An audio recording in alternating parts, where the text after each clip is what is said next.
But we won. Y'all was bummed before This is 1983. what we do. Right.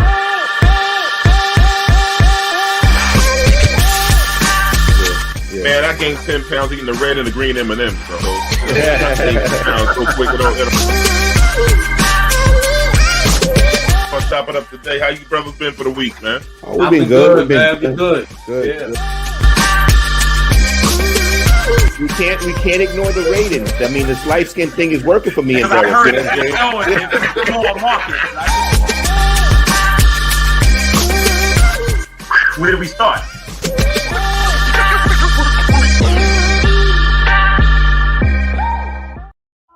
Yo. What's up? Welcome back to Let's Chop It Up. Please follow us on Facebook, YouTube, and Twitter. Like and subscribe and tell your friend to tell a friend about four brothers down here on this YouTube channel. My brother, and make comments, the good, the bad, and the ugly. We'll get back to you. We haven't seen you guys in a while, but we got some stuff to talk about. So my brothers from another mother, how you been, man? Derek, talk to me, man. What's going on with you, man? Man, I don't even remember, man. I can't remember what happened from yesterday. I don't know. It's these 50s, bro. You know what I'm saying? It's like I got middle-aged brain for real. I'm just trying to remember and recall it all, man. Just trying to hold on for dear life. The first thing comes to my mind is I don't know if I spoke about it before. We had a little car accident a little while back. Got hit by a truck. My wife got hit by not a truck, a fire SUV, fire department SUV. So anyway, winning. Yeah, you would think. But however, here's the thing: what we didn't understand is when the lights are on, right, and they're responding to an emergency. Yeah, you can't get off, bro. You know what I'm saying? It's like, there's nothing. You got like no recourse. We couldn't get a lawyer on it or nothing, bro. You know what I'm saying? Luckily, we didn't have any damage. The car was totaled out. All right, and y'all know this was my baby. This was the Camaro. Oh, well, actually, was it the Camaro? Damn. Yeah. It was ugly, man. It was ugly, and then they totaled us out, man. But you know, now we got a little bit of money coming down, so I got to figure out what my next move is going to be. You know, if I put myself into another car, I'm just going to just chill for we might just chill for a minute, man, and see what happens. But yeah, you know, I don't know, but I'm gonna miss that baby, man. I'm gonna miss it. It was a lot of fun car. Although my wife commandeered it. It was no longer my ride, bro. You know that, right? My wife she jacked. It's like your wife get the sweat when they get your sweatshirts. Oh my God, it's worse than the sweatshirt, man. It's like on steroids, man. Crazy. But you know, she's worth it, man. I can't argue with baby girl, man. So she did her thing. Other than that, man, everything's pretty good. I'm trying to hold on. As I said, family's doing good. Missed you guys for the last 2 weeks. You know what I'm saying? So we're back with more info, more laughs, more information, and I'm back. I'm happy, man, to be here with you guys, man. Once again, all right. The Addis Brothers on the internet. Hey, Monique, how you doing? What up, Mo? Yeah, what's going on? So yeah, that's about it, man. Rob, what's up with you, man? You talk to me, man. Not much, man. You know, I got a couple of weird things to talk about. Number one, my ice maker in my refrigerator, and I do repeat, my ice maker in my refrigerator caught on fire. What? And, That's not funny. That's not funny. I've never heard of that before. Yeah, the thing is, I've never heard about that before, but it's actually real. The thing is, something with the motor wind up burning up, heating up, and it wound up caught on fire, smoked all the ice out, everything coming out the refrigerator. I never seen that in my life. How can a cold box catch on fire? You know what I'm saying? Yeah. So, you know, that happened in my house. Then, you know, you guys know that, you know, I got myself a little job, and maybe I'm going to ask you guys advice. They got a problem with me taking naps at work, and I don't like that. Now, D, this is more your forte. Should I talk to HR about this? That's who I go see about this? What's so funny? I don't know, man. I got in trouble one time taking a nap when I had my side job one time. Wait. So you can't take naps at your job? Nah, man. Not at all. I almost lost my side job one time. This is years ago when I had that job. Years ago. You know. Well, you went to the right place for advice, Rodney, obviously. Yeah. So nobody's got a difference of opinion than what D said? I understand. It's frowned upon, my brother. I think it's so I can't. All right. So you know what? Now I'm feeling guilty because, you know, I actually got nasty with the guy because I'm like, if you don't let me take a nap, how am I supposed to perform at my best at work if I don't get my proper rest? That's what I want to know. Oh man. Yeah. So you guys are saying I'm wrong. I'm not saying you're wrong, Rod. You know what I'm saying? I'm just saying, They trying to keep you down, Rodney. That's all. You know what? You're right, Kelvin. I think that's what it really is. I think they might be trying to keep you down, my brother. I don't know, man. They been trying to stop a brother from getting rest for years. No, I don't understand. What up, Shauna? What's up, Miss Shauna? What's up, Shauna? How you doing? But okay, so now you guys are leaning towards I'm wrong. Yeah, man. Yeah. They just at work. They just want you to stay awake. Sometimes unless you had you got the wrong job. That's what it is. So you need to work at sleep. If you work at Sleepy's, this would be the perfect job for you. You can show them how comfortable the beds are. Wrong job. So D, you're saying I should be a mattress tester? Exactly. Going to mattress test. That is pretty good, though, D. That is good. See, I like that pragmatic approach, my brother. See, that's what I like. You saying? No, the dude is a problem solver. That's what he does. He solves problems. I'm gonna tell you another thing. He also creates them shits too. Oh man, I'm fucked up. I'm bad. But that's a good job though, nap taker. Yeah, there's a lot of dudes. Tester. There's a lot of dudes living in girls' apartments as nap takers. That's all they do. They don't work. They nap takers. Women apartments. There's another name for them too. They're called loafers. Bums. Yeah. Oh, you can't say bums no more. You can't say that. No, come on. Not that word either. Yeah, y'all the ones. The last time we was on the show, y'all said they're unhoused. They're not bums. Oh yeah. You can't say that. You can't say homeless. Unhoused. Yeah. But they're a little different. Look, if you just sleep at a woman's house and not doing nothing, that's different. That's a bum. You're not homeless. You just if you try to work and shit didn't work out for your society. What up, Michelle? What's going on, girl? Hey, Michelle. Hey, Miss Turner. Word. But other than that, everything else is good. I have to work on this situation, and I'll come up with some sort of solution. But thanks for the advice, guys. But I'm not going to take it. And you're gonna have them all, right? I hope you're gonna take it. They are bums. Yeah, but other than that, everything else is good. Yo, Kelvin, how you doing, man? Well, nothing exciting like, you guys with car accidents and ice maker fires. I mean, I'm just, everything's been chill, I've been maintaining. But I came to a realization the other day talking to one of my nieces. We are in trouble with the millennials coming up behind us. We're in trouble. There's a generational divide. And I realized something. Everything that was standard for us is a point of contention for them. So like I come from parents that lived in the 60s, so they were big boycotters. So when I'm done with a place, I'm done with it. And my niece is like, that's not right. You got to give people a chance. That, I mean, like you don't, my nephew said that they was treating him foul in 7-Eleven when he was in 10th grade. Well, I ain't been in 7-Eleven to 7 years behind that. You know what I'm saying? That's just how I am. I'm like that. So my niece is like, no, whoever did that, they don't own every 7-Eleven, this, that, and the third. I'm like, it doesn't matter. Next time they're gonna learn. That's just how I am. And I realize they're just different. I believe, and D, please don't comment. I believe that there's a certain group of people on this earth that cannot drive. Now that's just my belief. I will say that at the gates of heaven. I believe that. I didn't say who it is. I'm not saying who it is. I don't want D to say who it is. But the thing is, everybody in America, in the world, I'm not getting a stroll because I didn't say anything. I believe, and I didn't say what I believe. I didn't say who I believe it about, but there is a belief. Well, my niece say you can't say that. So, and so there's certain things I realize I've got to just change because the millennials behind me are really coming for me. And that's just what it is. So I'm gonna have to keep certain things to myself. It is not a prejudice. It is a fact. I'm sorry. Some stereotypes are real. But what I'm saying is they contest every single thing. It is not, anything that we believe, they will challenge. So that's where I'm at right now. But I believe that certain people can't do certain things, not well, and I'm not gonna say who it is. I'll tell you one thing though, whoever it is, it popped in everybody's head at the same time. But go ahead, Rod. Kelvin, what are these people that you're talking about? What do they look like? I don't know what they look like, Rod, and that will be kept. I don't know what they look like at all. We don't know who these people are. All I'll say is this: these people can't drive. I can tell you one thing: they can build a great car, though. But listen, on the real, I'm not saying anything else. I'm giving a compliment too.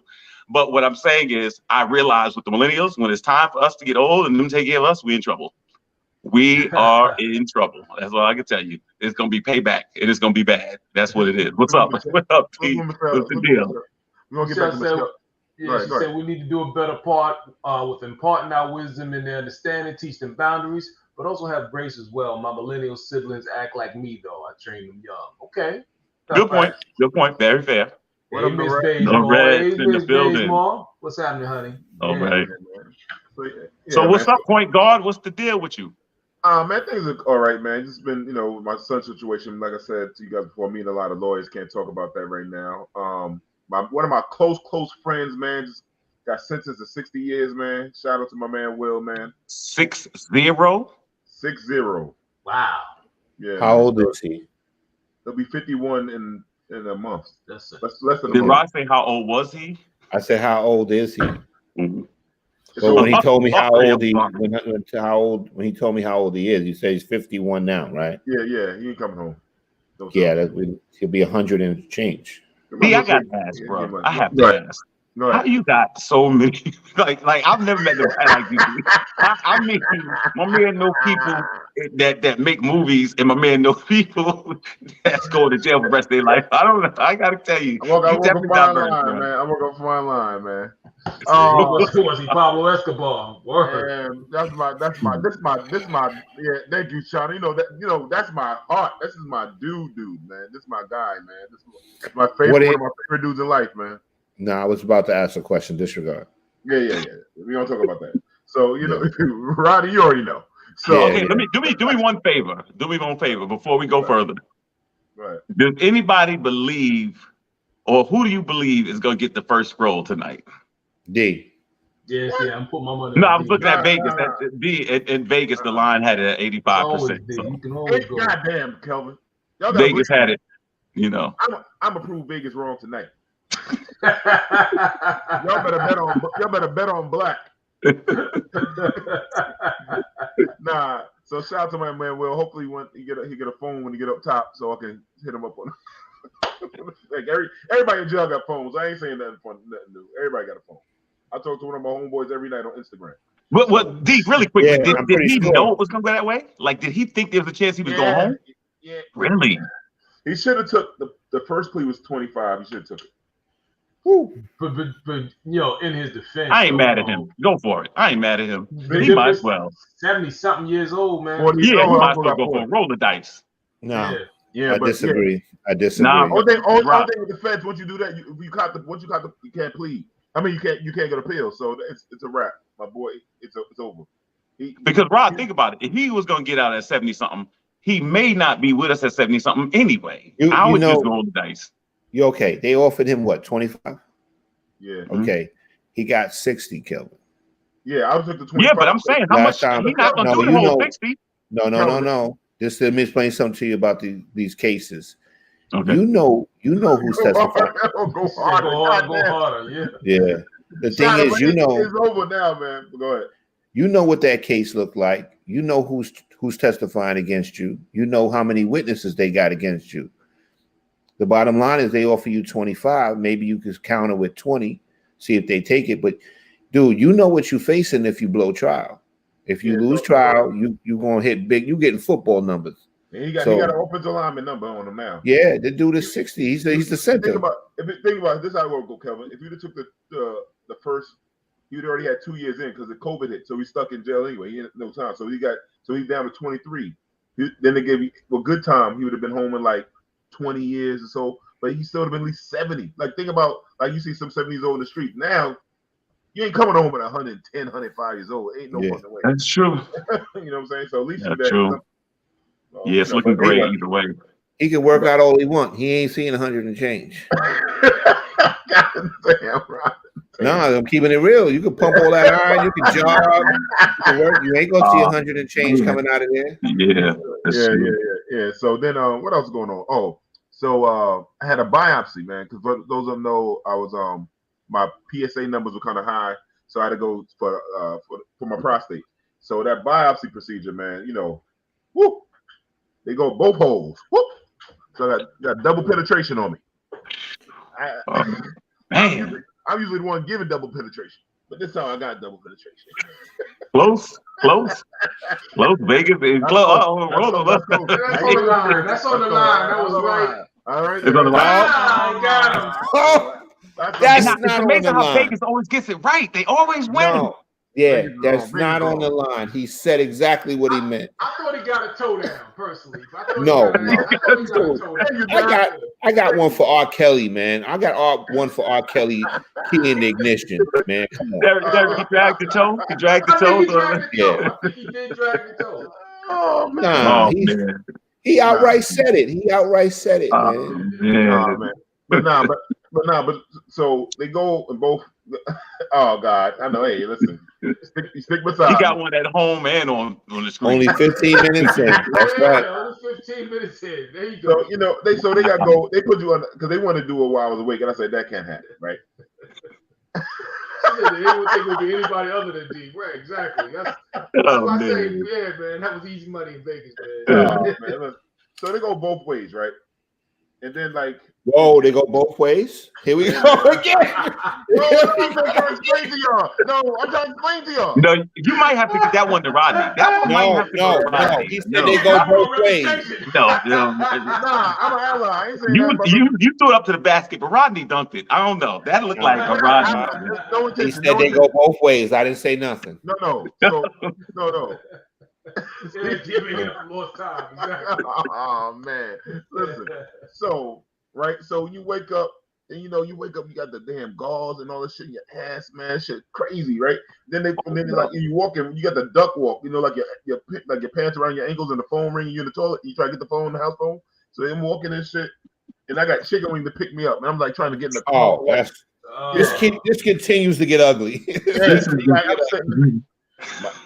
shit, and then the doctor tell you, listen, when you go home, you're gonna experience some things. You're gonna probably piss blood and have blood come out the stool. I'm like, hold up. So now I got a man period. So now I need a pad. And I thought it was gonna be like a day or two. Bro, this shit lasts for over a week. Yo, the worst experience of my life, bro. Do you remember a few minutes ago when I said, hey D, how was your day? Remind me not to do that next week. But hey, hopefully next week Wednesday, I have good news on the show. Good. All right. I'm announcing bad news, but any which way it's gonna be news. Always go to the doctor. You know, my father told me, he said, you never want to hear your lawyer or your doctor say, I wish you'd have came to me sooner. Word. Yeah, So, that's a fact. Yeah. That's a fact. But anybody facing a lot of time like that, don't pay all that money for them lawyers. Just take the money, put it in your commissary. And they give my man $14 million fine. I ain't like that shit. Thank you, sister. Appreciate it. Appreciate that. 14 million? $14 million fine, bro. Oh my God. You give a guy 60 years and you hit him with a $14 million fine. I mean, come on. Come on. You can't. Dang. In the feds, you only make 12 cents an hour. What do you do? Kidnap a white baby? Right. Yeah. I think some white people. I knew somebody white had to be involved. 60 years, somebody white was a victim. There's no doubt about it. Yeah, man. Some shit on white people, man. But you know how it is, man. So I miss them, man. I love them to death, man. Shout out to my man, Duty. So let's get it popping, gentlemen. Let's get it popping here. What we got here? High school football team bench after slave auction. Jamie, you know what to do.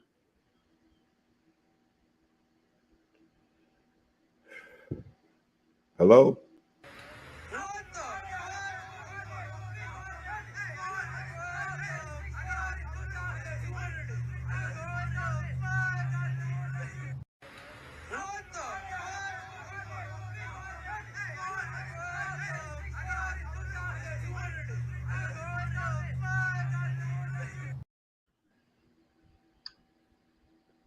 So many things wrong with this whole thing. For one thing, let's get on the black kids first. Let's start with our own. Yeah. Where where were their minds at? Why would they participate in something like this?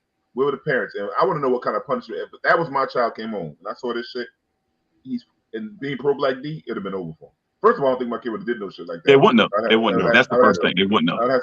So I don't think they understand what people like our ancestors went through and stuff. Like kids make light of this shit like it's nothing. And then those kids and the other kids, I think there were brown kids and maybe some white kids in it too. They don't understand the pain of that. And I'm glad that they made them forfeit the whole season. So be it. That's what you got to deal with that. Kids that's going for college scholarships, oh well. Even if you wasn't there that day, your teammates, it's called the team. And somebody should have been a leader. Somebody should have been a captain in that room and led them the right way. But I'm sorry. I think yeah, go ahead, Kelvin. No, go ahead, Derek. I think it's indicative of the education system that they get. You know what I'm saying? Like, you're in a school, all right, and these kids are taking things way, way, way, way too lightly.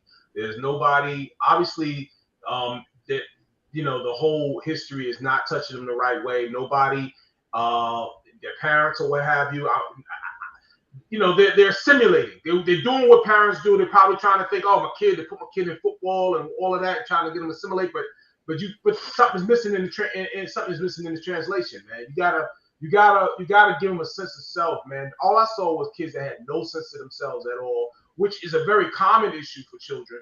But damn, man, you know what I'm saying? Yeah, they all got all they got was a suspended season. They should have. But that's what they wanted. The coach better than I still have it. Well, yeah, the coach. But the coach is not. The coach wasn't in the room. Unfortunately, and that it is what it is. I think it's easier to say that to put it out on the parents, and I think some of it obviously has to go there because they should have given kids a better sense of themselves. But and there's more than the education than just reading, writing, arithmetic.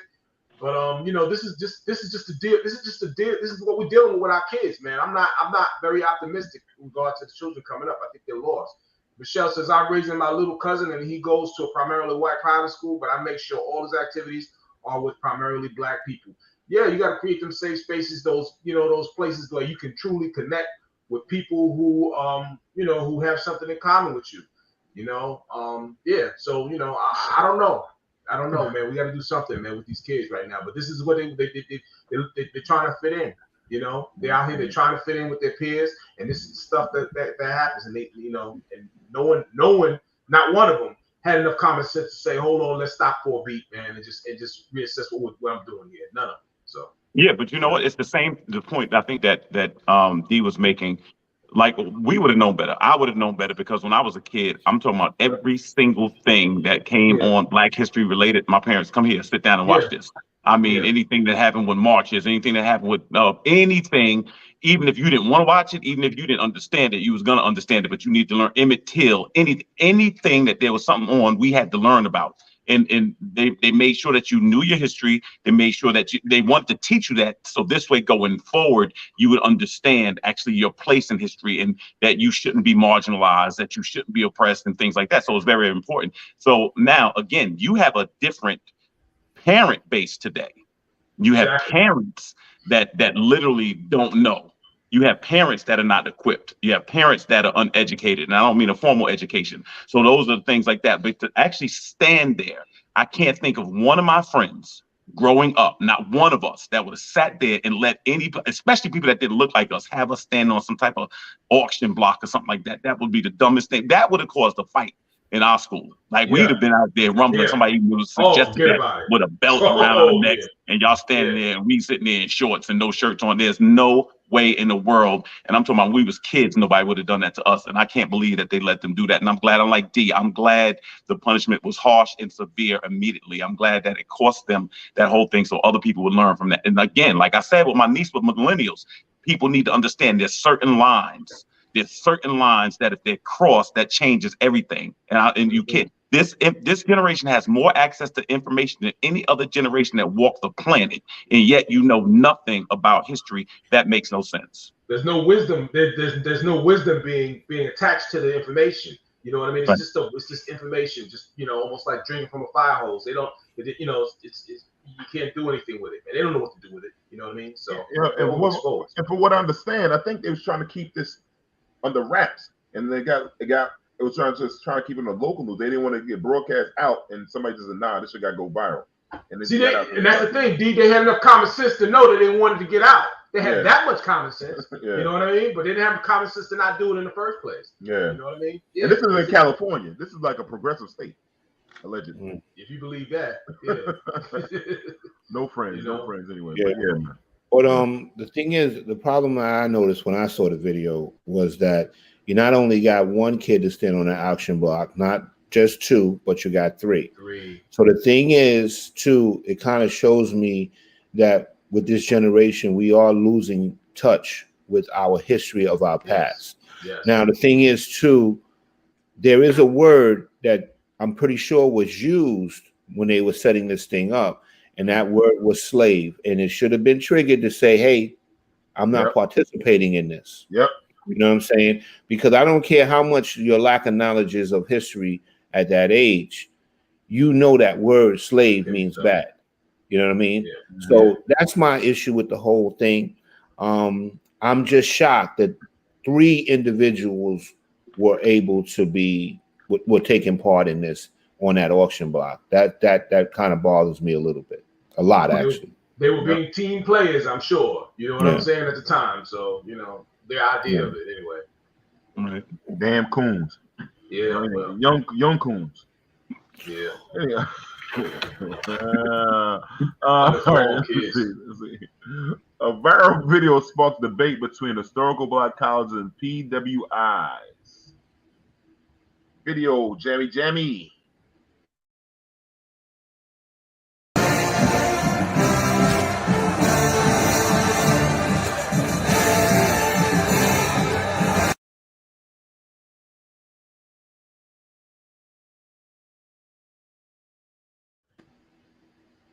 Okay, she got the baby hairs, but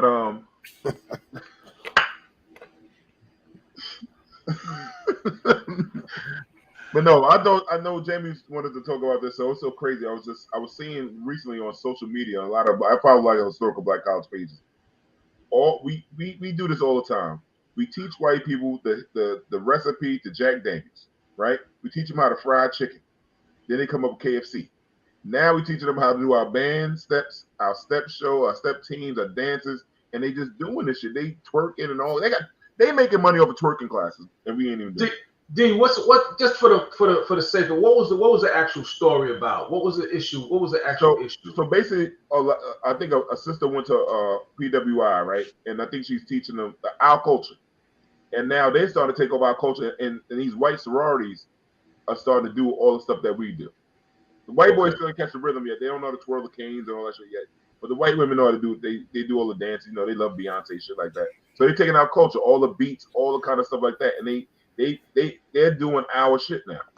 Self-inflicted though. Self-inflicted. I was driving one day, D, and I was I'm driving. I see a bus. Michelle's stupid.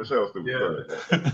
I see a tour bus, and the tour bus said, hip hop historian. They will take you to all the historical sites of hip hop in New York. I said, we just never gonna make it. I mean, dead serious. I mean, this bus taking these people through the Bronx and stuff like that. How they even know where this historical stuff is, I have no idea. But it's amazing how it's self-inflicted. We will always let somebody beat us to the punch. And I don't know why. You're right. We will give the recipe, and then we'll be the waiter to have to be the one to serve it. I just don't understand it. And we won't barely make any money from it when they'll take it to another level.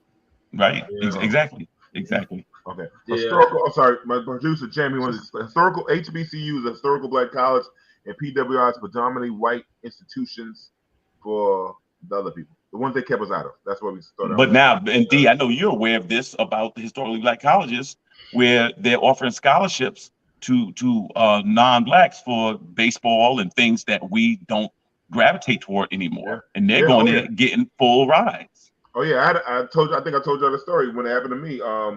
I didn't get it. When I played sports with my coach, I wasn't really fond of him, and I made it well known. If you know me now, you should imagine me in my 20s.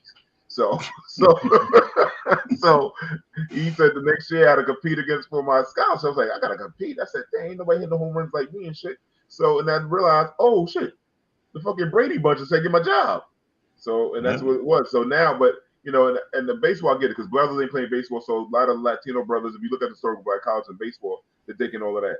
My school called me and asked me for they had not lacrosse, golf scholarship and lacrosse, and they wanted to bring another kids. I didn't know any black kids that played those sports, so they're giving them to the white schools and stuff like that. Now figure this though. Figure this. The sister that's there, that's bringing it, right? Is she there on a scholarship to this PWI? You know what I'm saying? I don't know. I is think there she a goes lane? there. She just want to bring some of the traditions to the PWI schools. I mean, I don't know why they have to do our stuff. Like out of all the like me keeping it a buck, they got the Latin fraternities and sororities there. Why don't you try to take their moves? You know what I'm saying? You got the Indian brothers and sisters trying to get their thing. That like I did something. I went down to Florida for the South Asian Student Alliance thing. I was in Orlando, Florida, one of the places like that. And there's a whole big culture of that too. Like a lot of people don't know why you take their stuff. I don't know why our citizens fly. So we create all. So, I know culture. What Kelvin said. The culture. Kelvin, we create all the cultures. Right, right. We The make- only we problem make is we every- just We make Yeah, everything hot. We make everything hot. Everything Sure. hot. right. Sean is giving us the final word on it. She's letting us know. She said she started the team because it didn't have a dance team. She danced her whole life and found other black girls to dance with her. All right, so she chose. So if I'm not mistaken, so I guess like that's the school she went to, and okay, she's a Delta Sigma Theta and wanted to bring that to a PWI. Okay, she's a Delta. All right, that makes sense. Okay, so she brought that to a PWI, so she's bringing that. So, yeah, I don't know. In her mind, she's planting a flag somewhere. You know what I mean? Well, So, we might as well address the elephant in the room. The reality of it is this: because we never own things, everybody able to pick off from us. That's it. You know, it's like in sports. You get a championship team. What's the first thing they do, Rodney? They start taking your coaches. Somebody will offer them this, that, and third. Anything, right? They start to just pick up. So that's what we do. We never own it. We never, in other words, it's never LLC. It's never S Corp. It's never something that's ours. So everybody says, you know what? I'll make it mine and I'll make it my own. That's it. Look at rock and roll. Look at whatever. It has always been like this. The reason that happens a lot of the time is because they have the massive amount of money to come in and scoop it up from you. The That's resources, why. right. They have the resources. The thing is, here you are, like, you know, some people with us, if opportunity is there, you're becoming the first generation millionaire. Where they got so much money, like it means nothing to give you $6 million, and to you, $6 million is life changing. You know, so that's why you want to sell. Bottom line is, you got to seize the opportunity. You're gonna be first generation millionaire. $6 million, you never had that in your life, and the guy that's giving it to you, he's got it 6 times over. And that's why I go back to Don Cornelius with the thing about not selling to Dick Clark with Soul Train, to try to say the man offered him $5 million in the 70s. I mean, I don't even know what that be today. What, $30 million, something? I don't know. You know. Say what Michelle. Michelle went deep on that one. She said they want our rhythm and never our blues. Anonymous word. That's an anonymous. Michelle got to be on it as a guest. She got dropped. Michelle be bringing it. Yeah, Shauna again, she said she had to convince them to let her at least try to build a team. She did it, and I think it's a win, at least for her. Yeah, I mean, at the end of the day, I think the school is USC, right? Yeah, I believe so. Yeah, I mean, come on. She got, let's not pretend like, you know, USC is not a major college and will set you up. Yeah, but you know what, for the rest of your life. Derek, this is the problem I usually have with it. It always comes when we're merging and having diversity in that direction. It always comes like solidarity until the other person takes you and push you right off the boat, and they just keep it for themselves. And that's what happens to us all the time. You show me the way, and then I'm going to lock you out. That's what it usually is. That's what it's been historically, you know, and that's the reality. Yeah. What did Malcolm X say? Coffee's stronger when it's black. As soon as you start putting that cream in that motherfucker. Lighten it right up. Yeah. But Jamie was just saying to us, and let me get Michelle's thoughts in real quick. And Michelle says we don't want to get on the social and economic delay of our people due to systemic racism, redlining, Jim Crow, segregation, etc. Yeah. You know? So Jamie, so says exactly. USC is not an easy school to get into. Yeah. So Jamie said it now, since Deion Sanders has been so successful at historical black college, and I think, and they trying to recruit him back at Florida State and Auburn. That's where he went to school at. My thing is, they like when they coming for Deion, they didn't want Deion when he first tried to get the job, right? When he was trying to go to the white schools. Now they see Deion's a threat, because now if you get the Eddie Georges, Deion's. You imagine somebody like a Michael Strahan goes back down to Texas, starts recruiting the kids. It's just over for these white schools, because now they bring I know people hate hearing the swag, but Deion, I follow Deion's page on kids. It is a swag, it's an unk feeling. I seen a kid cry before the game, hug him like he couldn't believe, like, yo, thank you so much for all you do to me. Like he's a dad to a lot of these kids that have dads. You imagine put a strong black man like a James Evans in every damn locker room? It's over for the white. It's over for those white schools. It's over. And you know why I commend Deion? What? Deion is a millionaire and moved to Mississippi. You got to give because I'm not one and I ain't going. So you got to give him credit for that right there. Because once he might be the only millionaire in Mississippi. Exactly. Yeah. Rodney. No, they got Brett Favre. He stole all that money. Yo. Oh, that's true. Yeah. That fucking piece of shit. If I was sat down in an interview for Jackson State, I say, wait a minute, you mean the actual school is in Mississippi? No, he stole it. Oh yeah. Yeah, but no, he's definitely changing. Like he said, the playing field is not level. But if it ever gets level, and he's trying to level it, once he starts taking these blue chip 5-star recruits, which he's getting, it is a wrap. And so the thing is, regarding these young ladies that we went to USC, that's fine. The thing is, what somebody like Claude Anderson would say, well, take your best of your best and send them to your own institution. Do that. Yep. Let me see what we got next on the agenda here. Door-to-door salesman makes the most racist Freudian slip of all time. My man Jamie, let's do it. Let's go to the video.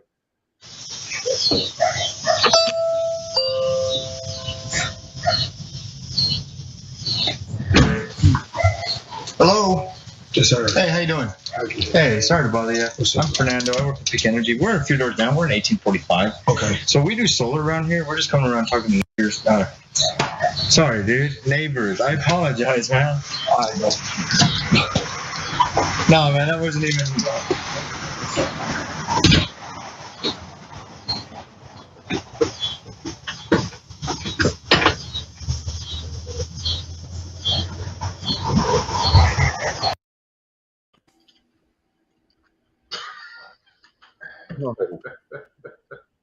Tell me how you really feel was a motherfucking video. Word.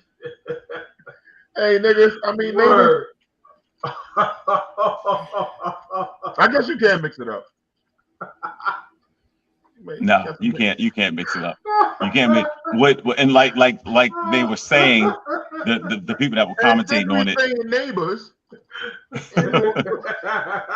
Perfect timing. Perfect timing. Yo. Derek did that on purpose. Derek be hitting the button, alerting him. Derek be like, all right, now. Come on. This is the thing.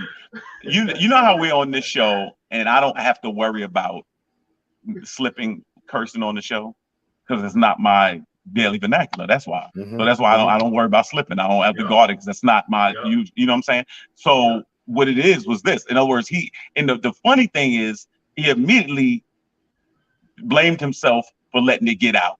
Not that in other words, it rolled off the tongue pretty nice. You know what I'm saying?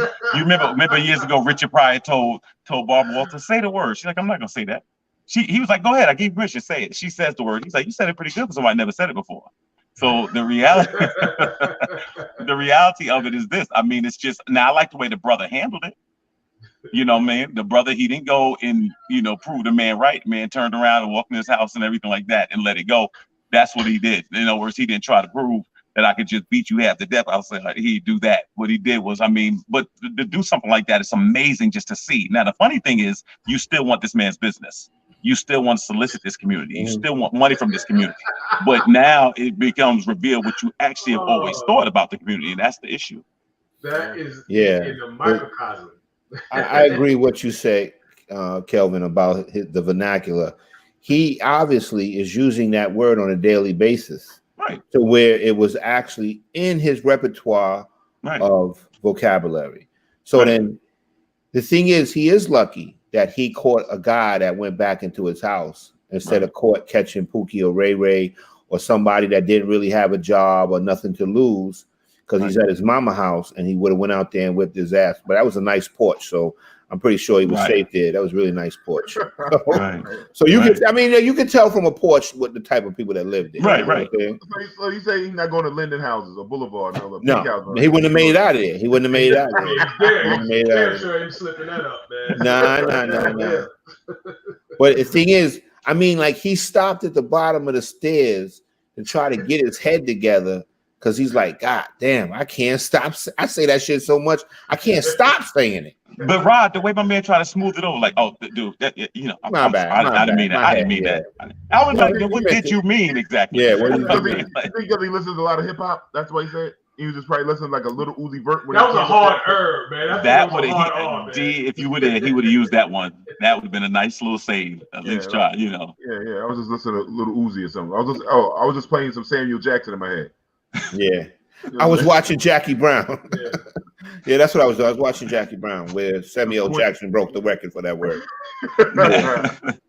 So Quentin Tarantino. Yeah. Now let me ask you a question. Now again, like now the company, they're saying this guy does not work for us. He is like some type of independent sales rep that is trying to exploit us or whatever like that. Now I'll be foul because I'll boycott the company anyway, and that's why my niece get on me. I'm just like. I just believe it's all about economics, really. The day of just marching and something, it's all economics. And I'm going to make you feel it. I'm going to make you feel it. Somebody's going to feel it. This not going to end with just you walking away, my bad. The company going to feel it. Regardless, the company going to feel it. If you have any affiliation, you know why? Because other communities, 2 in particular, would make you feel it, and you'd go out of business. 2 that I know. I'm not going to say who they are either, but both people, everybody know who they are. You say one about either one of those communities, grand opening, grand closing. Yeah, pretty much. Kelvin, what does the communities look like? I can't recall, Rodney. It's a little fuzzy right now. You know, okay. I'll get back to you. I'm an ally. All right. Houston chiropractor accused of sending racist messages to patients. My man, Jamie. His lawyer sent him to the chiropractor that he was seeing, and everything should have been handled by that law firm. But he started to receive text messages demanding information and payments. Things escalated. And that's when he says the doctor sent him messages calling him a slave and the N-word. And as you mentioned, we stopped by that chiropractor's office to get his side of the story. Hello, how are you? Yes. Are you Dr. Kareem Isan? Can you get out? We're here with Fox 26 News. We just wanted to ask you a couple questions about... No, I am busy. Okay. I have patients. Do you know Please your... walk out. Please walk out. We'll leave, but do you know your client, Chad Simmons? He's making some accusations that you called him a slave and that you used the N-word. I did not call him a slave. You didn't use the N-word? He actually came here and called me the N-word. He called you the N-word? Yes. So get out. One of Dr. Kareem Issa's patients claims that he sent racist and demeaning messages. He sent us screenshots of those messages that allegedly came from Dr. Issa's cell phone, office phone, and Instagram, saying things like, go get some education and better yourself instead of being a slave. And education is good. Don't listen to N-words. We'll leave now, but if you don't want to give your side of the story... While we were waiting on the elevator, Dr. Issa poked his head out and decided to answer some questions. You didn't call him a slave? No, sweetie, I did not. And these messages you're saying are not from you? I didn't. This is not a race problem. Okay. This is a scumbag problem. Are these messages from you? Doesn't matter. I don't know. Chad Simmons was on the other end of those messages. Not my first time being called these names or being called out of my name, but it's definitely the first time by a medical professional, so it just kind of just threw me off guard. You know, made me laugh. What made me laugh is she walk in, like, did you say these words? Oh, hi, can you leave? I mean, like, my man got right to it. Like, he said, get the fuck out. He said, get the fuck out. My man have a way with greetings, you know, but, you know, if you would have gone further, they did call his cell number and confirm that it was his number. And I'll just say this, the thing that amazes me, that the racial potency from historic times, it never dissipates. I've never seen anything else that does not evolve. It never dissipates. That's the thing that gets me. I mean, and then he had the nerve not to even be a white American. That's what got me. Like, in order, he just gonna be somebody from he gonna be an immigrant somewhere, and he still uses the word like this. It just amazes me just to see just kind of the audacity of it. You know, that's just amazing. And he's actually holding a man's records hostage. Yeah. Which is crazy in itself. And again, this is although this whole beginning of the show has been virtually about race, they still found another guy that was able to exercise some civility and decorum. That word has been a trigger historically, and once it comes out regarding who it comes from, sometimes people see red and all bets are off. You know, and the man still handled himself where he didn't lose it. Yep. Mm-hmm. Yep. So I mean, I gotta give it to the brother. I mean, and it shows like how Kelvin turned sideways. Kelvin. All right, anyhow. It shows that how when people think that we're so violent, stuff like hello, like we so violent and stuff, but we're not really that violent. Like we show so much like we humble, and he knows he's in a situation. He want to get his money for his lawsuit. You could tell this guy's racist, a racist dude, and I want to go to this guy's professionalism. He instead of saying I had an argument with a gentleman, he called him a scumbag. Off the top, he said like, no, this is a scumbag issue. He didn't say like it's a difference. It's a scumbag issue. So his word choice, we already know that he's a horrible person on this as a professional. So the scary thing is, how many times have you been in front of a medical professional who felt that way about you and you didn't know? Exactly. And what kind of care do you get now, right? What kind of care did you get? Really treat him. I think Michelle wrote a few minutes ago, like something about protests, basically, something like protests with your pockets, basically, like the money. Yeah, so we will hold our money. People stop treating us crazy. Our money leaves our community in 6 hours. Exactly. 7-Eleven Kelvin. You know what I'm saying? 7-Eleven Kelvin. That's it. What you know what I'm saying? I pray all the time that black people will understand the power of their money. Facts. And put people under the bridge. And the thing is, if we could ever get together and stop soliciting certain places that don't respect us, you will be shocked how quickly people will fall in line. That's right. But we just won't get together. That's right. I think I heard a stat one time that said if you pool all of our resources or the amount of money that we spend, we come out to be like the 9th richest country in the world. Yeah. We're the number one consumer. We spend billions of dollars a year in just shopping. Billions of dollars, not millions, billions of dollars, just shopping. Yeah. Yeah, I mean, absolutely. I'll make sure. Am I missing something? Medical Apartheid. Okay. She says it's a good book called Medical Apartheid that discusses how we get subpar care. Yeah.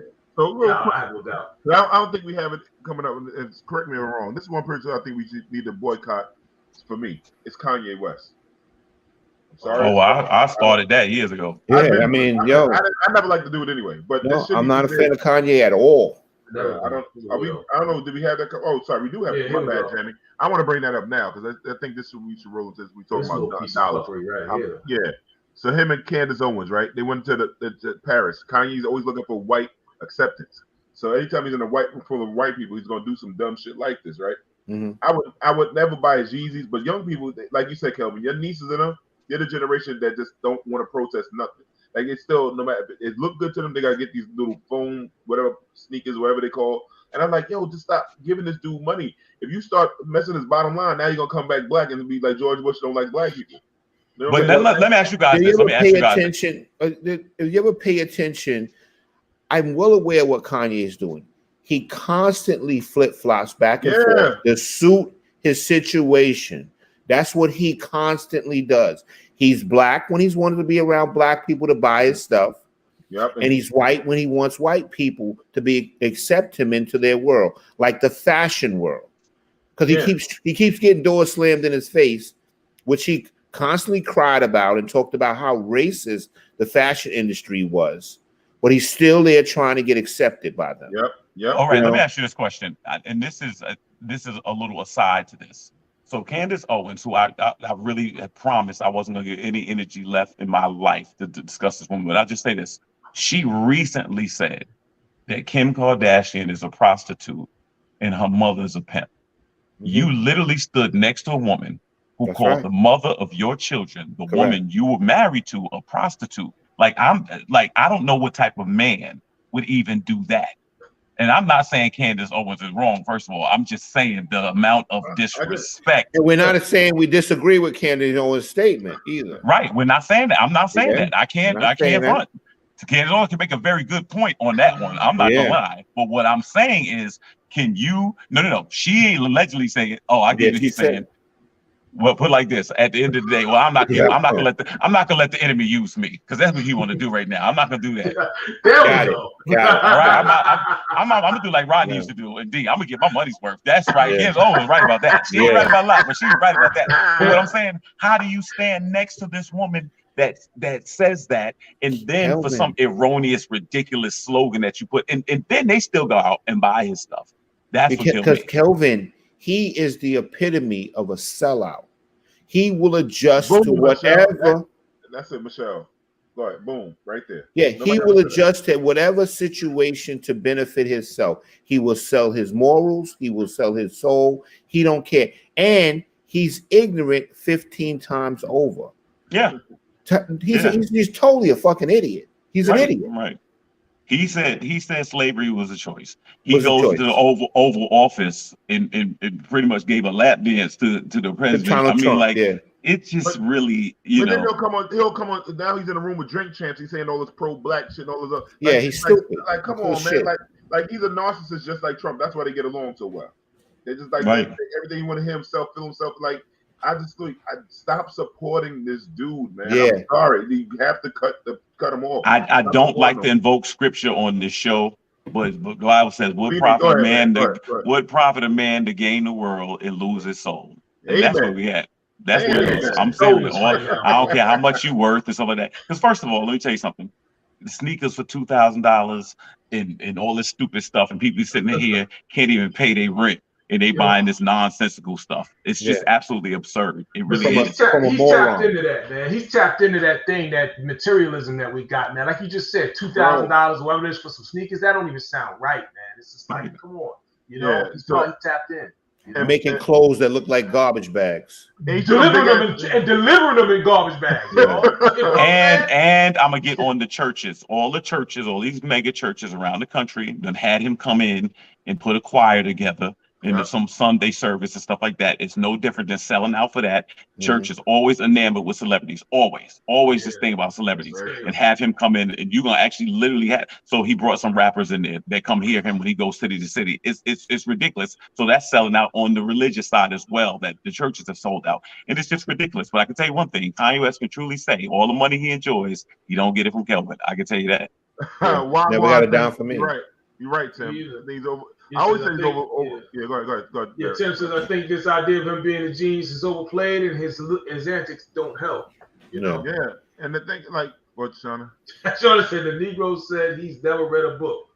The man is just uneducated. But remember in the beginning when he somehow he was a backpacker rapper, he said he just did that shit. He was never a backpacker guy. He never had. He fits in any room. He's a fucking chameleon. Yeah, that's right. Like, stop it with this dude, man. Like if cancel culture was gonna come out, cancel this motherfucker, please. Correct. Cancel him, man. Correct. Cancel him. And you know the thing is too, other rappers should cancel him as well. Yeah. They shouldn't even let him do a beat, nothing, you know. But they selling out by dealing with him as well. And his beats have been whack lately to me. I'm sorry. Yeah. Well, he's done. All his creativeness is done. He ran out of gas. He's ran out of gas. You're right. You're right. He shot his whole load down, bro. His whole load is gone. His whole load is gone. Yeah. Like, I'm just done with that. Come on, man. We got to, like, I don't get it. Like, black people love what money, people with money. That's what it is. And the thing is, I don't mean to cut you off, D. The thing is, he goes around, right, and he tries to convince people when he puts out a shit product that he's a genius and that this is creativity and people can't see as far as advanced as I can think. It's all game. It's all game. Yeah. It's all game. And people don't see through it. He is Donald Trump. That's all it is. Same motherfucker. That's a good point. That's a good point. Yeah, he's like I say, he's tapped into that materialism and that controversy right now, man. You know what I mean? When you run out of ideas and you run out of your talent has reached its limit, just do something controversial. Keep yourself out there. That's it. Man. That's it. He knows that he can fool. He knows that he can fool the audience now because he's had such a big following. I could sell them anything. Snake oil seller. You know, yo, what was the name of that crazy ass song? He said "whoop de whoop the soup," something like it was like. I remember what you're talking about. You know what I'm talking about? Yep. I couldn't believe this man came out and said "whoop de whoop de whoop whoop" or something with a song. I remember what you're talking about. Yep. You know what I mean? I'm like, are you serious? And if they don't like it, they like, you know what? It must be my ears. It must be me because it's got to be good because it come from him. So I'm the wrong one, and that's what it is. Yeah. A genius wouldn't know that slavery wasn't a choice. A genius would know that. Yeah. Go ahead, Tim, right there. Tim G, he says it falls on the hip hop community, and it was crazy watching Puff trip over his words on the Breakfast Club. Yeah, hip hop community is. Yeah, he's right. He's right. It's sad, man. I don't know, man, but I hope it comes back. Well, anyway, we're gonna stick on some more races. We're gonna race it out right now. Get it all out the way. Get it all out the way. We had no good racism talk to the wild. Oh, this show is stacked with this shit today. It is. It's mad stacked. I was looking at it like, damn, there's a black blogger gives up his opportunity on race. Jamie, play the video to that one right there, the black blogger. Yeah. Our research department was angry. Single most controversial opinion. I'm gonna catch a lot of hate for this, but there are two different types of black people: ghetto ass black people and normal black people. Normal black people don't like the ghetto ass black people. What's the ones that talking to their shirt? What are those? Category of those? What was that about? Doing my research, this is Herschel Walker's son's friend. Yeah, I've seen this before. I've seen this guy before. Friend lover, friend boy. I've seen this guy. It's him and another dude that they every single thing. Allegedly, friend boy, friend boy. Every single thing is about this. Go ahead, Derek. Didn't Chris Rock do this in a stand-up though? Wasn't that his joke? But no, he's the black between black people and niggas. See, the thing is a difference. And that ghetto is just is a neighbor, is an area. Ghetto is not like a like you know what I'm saying. Like you can live in it's a Jewish ghetto, right? Irish ghetto. You know what I'm saying? So when he says that, like, what do you mean? Like, it's the ass on the end that let me know. That just kind of informed that maybe it was more to it. Maybe he wasn't necessarily talking about a specific geography or a certain place, but an attitude. He said ghetto ass, right? Listen. So that kind of made me wonder, like, where's he going with that? You know what I'm saying? Maybe it's not necessarily ghetto. Maybe he's talking about a mentality, personality. Exactly. As a normal black person, I love me some ghetto black people. So do I. All right? So do I. They ain't our family, goddammit. How? Yeah, exactly. You know okay, this is where I'm different from y'all, but still, I don't dislike my people. What I'm saying, I do want it to be quiet at night, but what I'm saying is, and then I could go without the fireworks and you know stuff. And let's admit, ghetto people is gonna fucking property value up.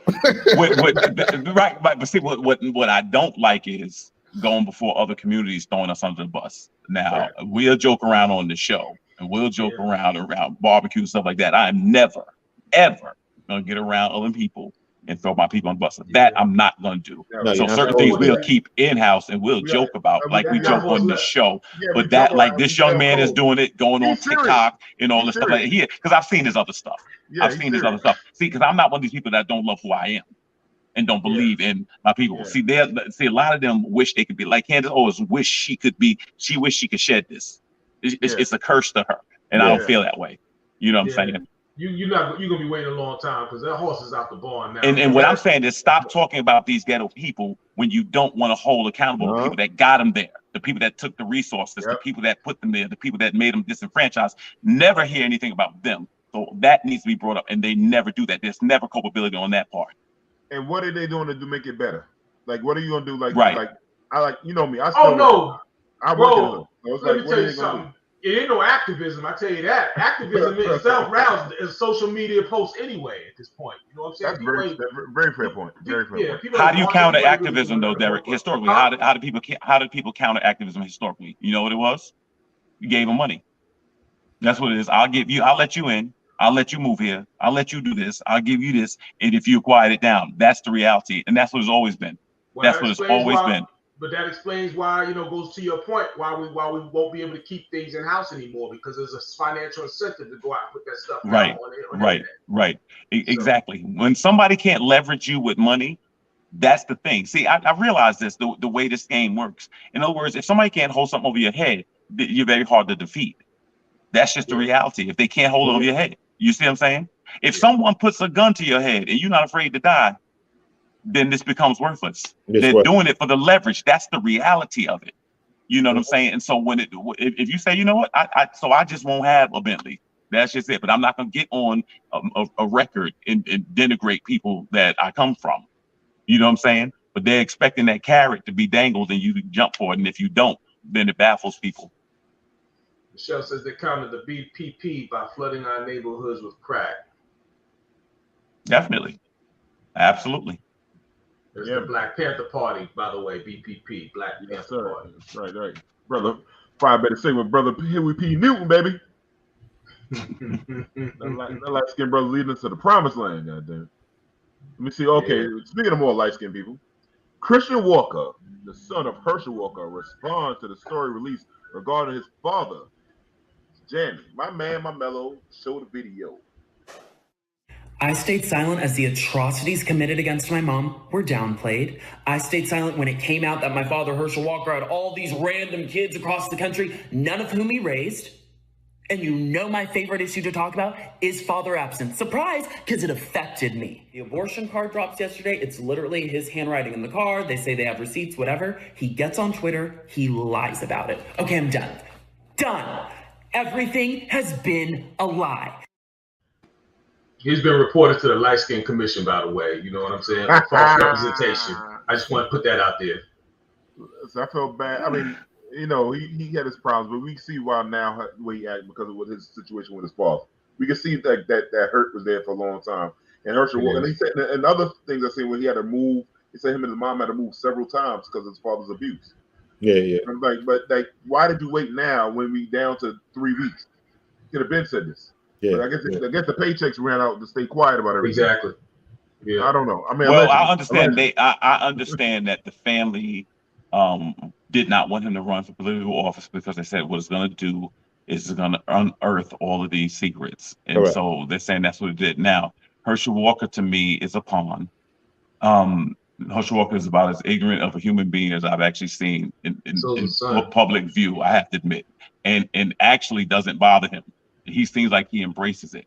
You know, I remember when he was on The Apprentice and he just, I mean, you know, loved Donald Trump to death and all these different things like that. I'm just saying, at the end of the day, I have no regard for anybody, man, woman, whatever, when you do not take care of your kids, when you brush your kids off, that there should be something intrinsic in you that makes you gravitate and want to protect your kids. That's just the reality of it. And I'll be honest with you, I believe this young man. I believe it. And the problem is, if you're going to stand on one of these pedestals, if you're going to stand on the top of the mountain and talk about how moral you are and all these different things like that, you know, make sure that you know that that's going to point, the arrow's going to point back at you. You know, now people always tell you, oh, the Bible says not to judge. The Bible don't say not to judge. The Bible says judge not, that you need to be not judged. In other words, if you're going to judge people, be willing to be judged the same way. That's the reality. And so Herschel Walker, all this conservative view stuff, and then you find out that you got a lot of skeletons buried in your own family, it's a bad look. And that's what's coming out now. Yeah. I believe that Herschel Walker is too dumb to realize he's dumb. That's no, I'm serious. That's not my opinion. I think he's too dumb to realize he's dumb. The other thing is too, like how he worships Donald Trump. That's a funny shit. But go ahead. No, it's a fact. I do believe that. I do believe that because the thing is, okay, D, if you knew you would. Well, keep going. Sound of the feds. We're gonna go back to Sean. Let's rock. We're gonna go back to Sean. No, the thing is, D, if you realize you were dumb, you wouldn't be out in public, out in a big forum, having to discuss stuff and show you're dumb. You'd be like, nah, I'm dumb. I'm gonna stay on the low. Yeah, quiet. Exactly. Herschel Walker in the class back when we was elementary school, sat in the back. The last thing you would do is run for a Senate position if you were dumb. You know what I mean? Because they're gonna say everybody's gonna find out I'm dumb. Yep. No, but the thing is, I think that, you know, Donald Trump has something on Herschel Walker because I do believe allegedly that Herschel Walker is a scumbag. You know, so there's a lot of scumbagish shit that he was probably doing or stuff he was doing because he's got like 5 kids, 4 baby mothers. Now they saying he paid for an abortion. He's also a hypocrite. You know, there's a lot of issues going on with Herschel Walker. He's supposed to be violent, abusive. There's a lot of things going on. But Rodney, did you see when they produced the check? They produced the check for the abortion. It said the lady kept this check and the card that you wrote to her. I write a lot of cards. I write a lot of cards to people. I said, just even saying something like that, you just nailed it. Too dumb. Kelvin, to know only a dumb motherfucker would have wrote a check for an abortion. That's the difference when he grew up in the ghetto. Oh, okay. Let me tell you, what was that guy that used to have that show where they used to always fight on there? Everybody used to watch it. Jerry Springer? Jerry Springer. You guys know that Jerry Springer used to be the mayor, I think, of Cincinnati. Yeah, that's right. Okay, you know what stopped him from being the mayor of Cincinnati? What? He wrote a check to a prostitute. Oh, allegedly. That's right. Allegedly. So the thing is, more dumb shit from a dumb motherfucker. Yeah. Who would give a prostitute a check? Have you seen his show? Yeah. Rodney just introduced a new segment to the show. Yeah. The dumbest dumb person of the week. I'll Yeah, say you it got to for do the it. dumbest Too dumb to motherfucker. know you dumb. And You're this is too why dumb to know you dumb. You gotta have some hood friends with you. Hood friends like, no, bro. Yeah, he was getting hookers. Yeah. Go But the back thing up. is, you a public figure. Who would write a check to a woman for an abortion? Who would? Well, do what that? happened was he reimbursed her and gives her the check back, and then gives a card with it. And so it's like, well, what's the card about? Well, I write so many cards. Kelvin, and I'm like, my man, that's it. Kelvin, it keeps getting dumber. The more you talk about it, keeps getting dumber. And so The guy's an idiot. Right. And I'm saying to run for office, to have the audacity to run for office. But again, somebody's putting you up there because of who you are, because of your ignorance. And they act like they don't know this. He's dumb. And the thing is, he doesn't even want to debate Warlock, right? No. Because he's dumb. Yeah. Warlock is going to freaking show how dumb he is. Warlock is going to ask him his name. Herschel Walker's going to think it's a trick question. He's going to give another name. Yeah. That's how dumb he is. Oh my God. Yo, listen, real quick. I know Shauna said that I like Shauna's comment, but now I'm gonna ask you guys a question on this whole same topic. If you Herschel Walker's team, how do you spin this story? So you got to think about the spin. With the son or the abortion? With the son. You got to spin it. So the thing they either got to pay the son to come back up there and hug his father on the stage or some shit. For me, it's spin the story. They got to spin it. They have to give up somebody. No, I like Rodney. I like Rodney's way better. No, I like they're already Rodney's way spinning better. it. They already saying that there's something mentally wrong with the son. That's what they're doing now. They're saying I don't like. they're already spinning it. They're saying the son that. has mental issues or something like that. Which I do remember. I remember something. I remember hearing something about that. They let that out in the news. I like Rodney's approach better. I like the simplicity. Get up there. I want everybody to know America. I'm about as dumb as a box of rocks, and I'm a pawn. And they put me up here for one reason. You know what the reason is? Because I'm a sellout.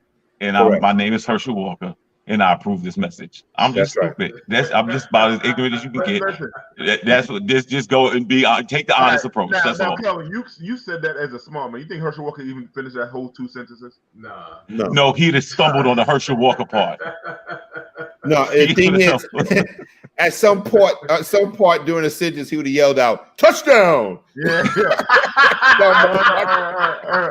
Let me tell you something. Let me tell you something.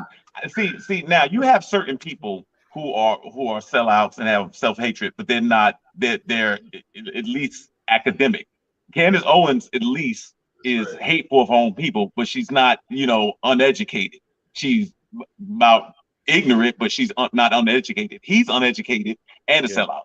I could at least respect Candace Owens' self-hatred. But she was he's just completely ignorant. So I resent, at least you put somebody up that has some type of education, something, and put them in the political spectrum. He gonna be ignorant just to be a pawn. And like Rodney said, he don't even know it. See, that at least Candace Owens know, look, I'm a sellout. I can't stand my people and I'm a sellout. He doesn't even know it. That's what bothers me about him. She's actually too smart. She's actually a little bit too smart to be a proper pawn. You know what I mean? Right. Yeah. They want the more ignorant, the better for the conservatives. Right. Yeah, I think so. They might not try to spin it. They might just stay on. Yeah, just be because you know what it is. Why spin it? You know what it is. They are putting me in this position. I ain't even want to run. They told me to run, and that's what I got to do. I got to tap dance and run because that's what the master told me to do. That's what they want. That's all. Correct. But so just say that. Know what the funny thing is? This is the Herschel Walker does all the stuff that white people love talking about. Black people who don't spend time with the kids, all this other shit, and it's the main person they're gonna vote for. Isn't the most the craziest shit? He's to pro-life. Pro-life. He paid for an abortion. Yeah, it's so hypocritical. Because in the other spectrum, with LeBron, just shut up and dribble. But you want this athlete though to come and be center stage, and why is that?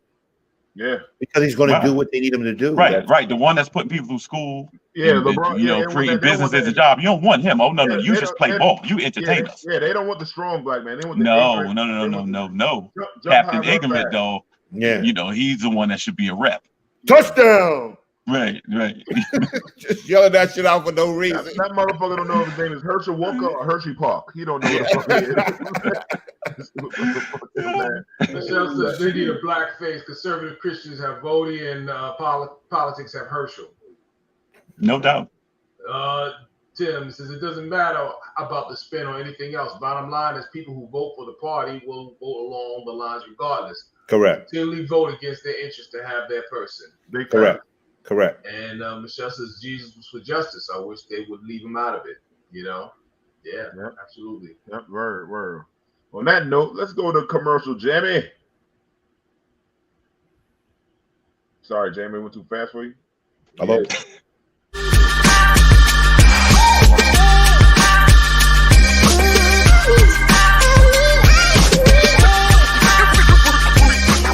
Orchard Blue Counseling Services, or known as OBS, is a private mental health practice based in Southeast Queens, New York. OBS's founder and holistic psychotherapist, Serene Prince, is a Queens native with Caribbean roots. Serene is committed to providing culturally competent holistic psychotherapy to diverse communities while curating a safe healing space for Black and Brown people with compassion and awareness of their total being.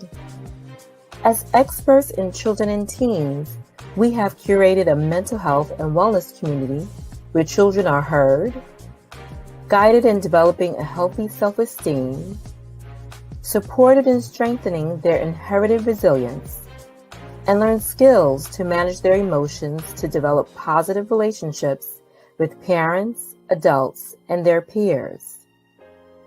Orchard Blue Counseling Services is designed to help children and adults discover their inner healer as we take the journey with our clients to work towards self-acceptance, self-love, and resilience to manage life's uncertainties and embrace its wonders. Our private practice extends to providing consultant services for personal life transitions and business development, parenting guidance and support, and clinical supervision for mental health students and therapists. And be sure to book our founder, Serene Prince, as your next holistic speaker, offering your audience a life-changing experience. Now that you have taken the first step to learning about us, we invite you to walk towards a healing and progressive life with Orchard Blue Counseling Services. Contact us for your free consultation where applicable. Email or call us at info@orchardbluecounseling.com or area code 516-200-1174. You can also connect with us at our website and social media pages, orchardbluecounseling.com, or on Instagram at orchardblue_counseling SBCS, or Facebook at Orchard Blue Counseling. Yo, what's up? If you like what you're seeing from the four brothers here, give us a thumbs up, like and subscribe to the channel so you can stay notified when we go live and post new content. Thank you for the support. Yes, y'all, to the beat, y'all. You see we going, man. Man, listen, this beauty queen, I done took care of myself many nights to her. Neil Long got cheated on by fiance, his name is Ime, I think I'm pronouncing his name, Uduka. In the news, the cheating scandal. Coach of the Boston Celtics allegedly was having a consensual affair with one of the vice presidents of the Celtics' wives. Got caught on the ring system. She got caught trying to break it off when he wouldn't give it up. I guess that box was hot, so he couldn't give it up. Thoughts, gentlemen, on Nia Long? Well, I'll say this And as her far husband, as far as he's concerned, it's kind of confusing because the Celtics have let this information get out. I don't think you can. I don't think it makes sense to suspend a coach a year. I think you fire a coach. I don't think you suspend a coach for a year and bring him back. So I don't know how you walk into that room. Well, he's not a kid. You don't punish somebody, but like an adult. The other thing is, I just think as hard as it is to get one of the coaching jobs, this guy worked his way up to the discipline it takes to try to get there, to kind of risk it all. I mean, it just really looks bad as far as their relationship and what adults do. I guess that's just their business. But as far as crossing the lines of professionalism, when you work this hard to get to the pinnacle, this man took this team to the Eastern Conference Finals. Excuse me, I'm sorry, to the finals, to the NBA Finals in his first year. And it looks very, very sloppy. And I'll be honest with you, if I were the organization, your coach is the face of the organization, and then your star player, I would have just fired him outright. Because I don't believe in I don't think you can take him out of the locker room and then next year he comes and tell these young men, I got to hold you all accountable. We got to be. It just doesn't make sense to me. So for that reason, I would just get rid of him. It looks really bad. It looks really sloppy. He's not the first man to fall when it comes to women. Won't be the last. So I'm not even trying to judge that. I'm just saying at the end of the day, for you to work your way up to be an assistant through the league, he was a marginal player in the NBA at best. And then to work your way up to get to where you want to be the top of your profession and then lose it all. I just think it really looks bad. And it's unfortunate there are no winners in this situation.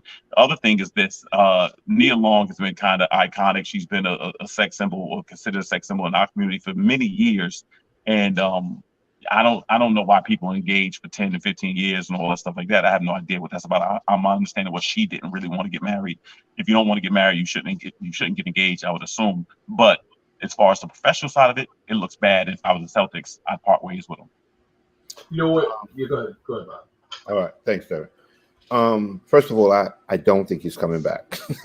So the bottom line, I think basically they're just trying to do some PR on this thing, and they were trying to keep it as quiet as long as they could because they didn't want it to get out so much to protect the VP of the Celtics. Gotcha. Newsflash. Don't fuck your boss's wife, allegedly. If you was my man, if you was my homie or whatever, and I said, yo, dude, what the fuck were you thinking to do that? So the thing is, I don't think he's coming back. I think they're trying to hash out what's going to wind up happening to him, but he'll be lucky if he ever works in the league ever again after something like this. Yep. The thing is, too, the situation with Nia Long, Long's in a situation, it seems to me like I haven't heard anything. It seems like she's been kind of quiet with this herself. I'm gonna do a little bit of math. They have a kid together, correct? Yeah, I think so. I think her youngest kid is right. Okay, you know how old is he? Does anybody know how old he is? I think he's a teenager now, right? Like around 12? I don't know. Is Shauna still on, or Michelle? Them two. Michelle, I'm gonna guess. You get up there with fetish.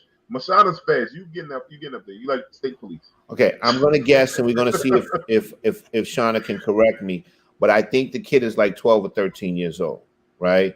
So the thing is, I don't know any engagements that last 12 or 13 years. So the thing is, to me, it doesn't seem like there was any intention for them to get married at all. And maybe they were one of those couples that stayed together just for an image purpose. You know what I mean? Because it looked good on paper. He was the head of the Celtics. She's a celebrity, a star. She's a Maya sex symbol amongst black men. It just looks good, for his image and hers as well, I guess. But I noticed, too, there's also a double standard when it comes to men cheating on women compared to women cheating on men. Because if we look at Will Smith in them situation, it was totally a different situation. Everybody's like, oh, poor Nia Long, but no one was like really saying, oh, poor Will, when he got humiliated and cheated on, Humiliated. Yeah. They weren't coming to his aid. It wasn't coming too much to his aid. So, that's just my stance. That's how I see it. But I don't know what this guy was thinking when he decided, allegedly, to sleep with his boss's wife. Yeah, yeah. I think you said his name is Ime Udoka. It's more like I made dumbass. You know what I'm saying? Or I made dumb decisions. I made dumb decisions, something, bro. Because I mean, you got to be. I mean, you talk about somebody that just messed the bag all the way up. I mean, he just took the bag, threw it away in the sewer, burned it. I mean, he said Shauna no. See, ask Shauna. She got it. 10-year engagement. Yeah, there you go. You know, but yeah. I mean, yeah. Come on, bro. Like I agree. Rodney, he's lucky if he ever gets anywhere near the league after this. You know what I'm saying? So it's like it's just ridiculous, man, what he's doing with this stuff. And then I think Kelvin, you mentioned something about Nia Long. You said she's actually a sex symbol. I actually want to add something to that. I don't think she's more of a sex symbol. She's more like the ultimate girl next door type of deal. You know what I'm saying? Like our version of Black Miss America almost. You know what I mean? For the hood almost. You know what I'm saying? Right. Like, so she's a sex symbol. Yeah. I'm adding more to it than that, though, brother. You know what I'm saying? I gotta give him more. I get what you're saying, but usually Sanaa Lathan and Nia, and something about that, man. Yeah, something about that. It's like, man, you can't be happy with Nia, bro. That's like, come on. There's like no sympathy right off. She might be a headache though. Let me tell you something. You're right. But you never heard nothing about her though, man. She's not like Holly Berry, man. When you start wondering, and go to the man and saying out there with the finest, like, man, I can't stand that movie. You're right about that. Let's keep it real. Let's keep it real. I mean, I know guys that had amazingly good-looking girlfriends, and they were the worst girlfriends ever. You know what I'm saying? So the thing is, those looks is only going to take you so far. Yeah. People, it doesn't matter. It doesn't matter. She could be the best. Cheating on Beyonce. It don't matter. It's So it happens. What I'm saying is this. But you're not gonna get no sympathy though, man. Sometimes you just look at, and usually you're better at this as you mature. Risk reward.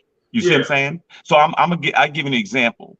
One time I was doing an event for VH1, and this is the year 2000. And we're doing an event for VH1. I got a credential on my neck. So they got the fans roped off near Madison Square Garden. The credential on neck, I'll never forget these three girls from Georgia. Attractive young women, stuff like that, probably within about 2-3 years of my age at the time, in my 20s. The girl comes up to me, the girl don't know me, she hands me her hotel room key. Okay, she hands me a hotel room key. And I always let people know, no, I did not go. First of all, somebody that would hand me that key, I don't want to go. Secondly, I realized if I did go, there's no justification for it. There's no way I could justify going. There's no way I could go back to ministry. There's no way. The first thing I ask, why did you go? Why was you in the room? There's no justification for it. What I'm saying is this, to Rodney's point, this man, this woman's married and you still go, you can't justify it. That's the bottom line. You can't justify it. So put yourself in that position. And this is one of the two storied franchises in the NBA. I'm sorry, go ahead, Rod. No, the thing is, she's married, but you also know who she's married to. Right. Exactly. That's what makes it really bad. Right. So the risk reward, you put it all on the line. That's the thing. You put it all on the line for that. It's the white box, the white glory that we all been seeking for so many years. It gave my man, one of my boys is gone. I won't ever see him again fucking with them white glories. Oh man. The glory, I'm telling you. But Rodney made a good point. Well, I think Derek, one of y'all said that he probably won't do anything in the league again. I don't think he will. To throw it all away. You got to realize there's a lot of stuff probably going on behind the scenes that we don't know. Because you got to realize he does have probably a contract. Like he has a contract probably they got to figure out. Because the thing is, I mean, I don't think it's in anybody's contract that we can automatically fire you for sleeping with the boss's wife. It may be. There's usually a morality clause in these contracts, and also a fraternization within the organization. So they may have, and you're right, Rodney. That's probably what the lawyers are trying to do now. That's the issue. It's consensual. It wasn't like sexual harassment or anything. No. That's different. What I'm saying is, I know somebody got fired at Verizon for being with a Verizon boss. They fired both of them. Because you got to tell people that you got to tell HR that you're in a relationship. Right. They fired both of them. That man lost his job. You said that she's the wife of a VP. So is she an employee or not? You know what I'm saying? Is she an employee or not? She is. She's a boy. She's a No. I get what he's saying on the technicality. She doesn't work for the Celtics. Her husband does. But again, I think the morality clause. Oh, she doesn't work for the Celtics. I thought she did. Shout out to wet ass. I tell you that WAP, baby. I'm telling you. Oh, I thought it was white. No, the WAP, the white ass pussy. That's what she said. I'm sorry. You gotta go. You got. We knew what she was talking about. Nah, I'm sorry. We got to call for it. We had no choice. You left us no choice, D. You left us no choice. Yo, I was Petey Pablo on that shit. Spin it like a helicopter. He almost hurt his wrist. I was about to lose my shoulder. I know that's what WAP stood for all the time. Oh man. But I'm gonna tell you something. Honestly, there's something about him, and I used to think it even back when he was in San Antonio, that just seemed a little strange. It was something a little like not soft, but I thought he was kind of weak. Do you remember that? It was kind of like even when I don't know, something was back in the San Antonio days. What he played for San Antonio or Lakers? I think he played for Lakers for a second. You did, right? I believe he was a journeyman. I think he was in the league for like 3 years or something. Like he wasn't in the league long. But I always thought he was what? He was a burger. No, yeah. It was something a little, but I don't know. Congratulations. He played himself. Matt Burns talked about, but then Matt Burns went back and said that, I got to take back what I said because this shit is worse than, if this ever get out, it's worse than what y'all think. I don't want to speculate, but I'll say this. I'll tell you what I hope doesn't happen. I hope Nia Long is not involved in it. That's what I'll say that. I hope. Well, I hope this is not a ring. I hope it's not a ring. I hope she's not involved in it. I don't want anything to happen to Nia Long either, or her image to be damaged in any kind of way. Right. But I'm kind of feeling that Nia Long knows what's going on. No, she didn't know. They said she didn't know what. I know. I'm talking about she knows what's going on now. I got you. Yeah, she knows what's going on now. She knows everything now. Well, I'm about to slide in Nia Long's DMs right now. She's a hell, man. Hey, boy, look like you since back in the Friday days. Goddamn it. Yeah. Now look at that. Now, come on. Ain't got some glory? Ain't got white glory? Nah, bro. Not me. I'm saying home. Ain't no fucking way. I like the nappy dugout. Oh shit! Give me that. That was a song. That was a song by Ice Cube. Song by Ice Cube. He dragged the toe on that one. He dragged the toe on that one. He was sleeping with the woman who booked team travel. Right.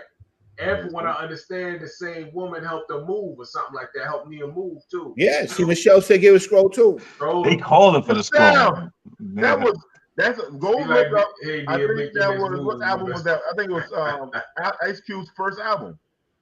No, I know it was a record, Giving Up the Nappy Dugout. That's right. But the thing is, that's not the way you meant it. That's not it. No, you didn't. No, you didn't. He gonna give a two for lying. Yeah, give him another one.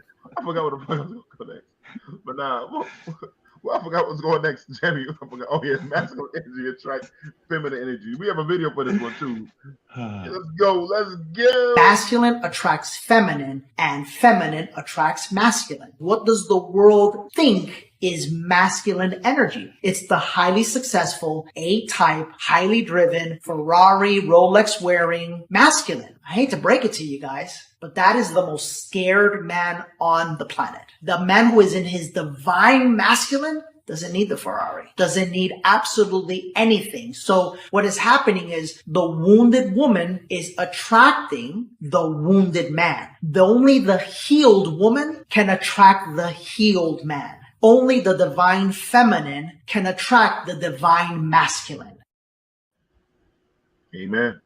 I thought it was well said. I thought it was well said, and I get his point, which goes back to, like we said with the Kanye West thing. You can have all that stuff, you can have all the money, you can have all this stuff, and still be weak, and still be broken, and still be posturing, and still be fronting. And you know what I mean? Be a lame, and you can still be a lame. You ever see the dude with the fly car right past the dude at the bus stop with the fine woman? And that's just what it is. At the end of the day, there's certain people, you can mask all the stuff that you want, but if you don't have it inside, it's just not there, and that's just what it is. I agree with that. Can I say something that maybe you guys were thinking? His voice is not very masculine though. What was up with that voice? Somebody grabbed him by the somebody grabbed him by the balls. It sounded like, right? Like, yeah. Oh shit! What? No, no, Rodney. No. I see what Rodney do now. No, Rodney Rodney take the bounce pass and put it up to the rim. With D Duncan, then Rodney tell the referee. Nah,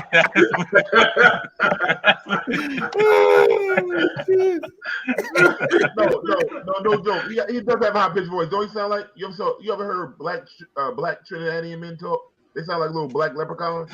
Like right? He's like, hello, top of the morning to you. That's what they sound like, right? They all sound like little black leprechauns. The most high people in any Caribbean island. Why they voice so high? They sound like those. I can never be scared of a black Trinidadian man who walk like, give me your money, give me your money. Like, get the little leprechaun, black men and shit. Which was the funny thing about Tyson back in the day? Because you knew one thing. You could tease him if you wanted. You get them hands though. You know, but no.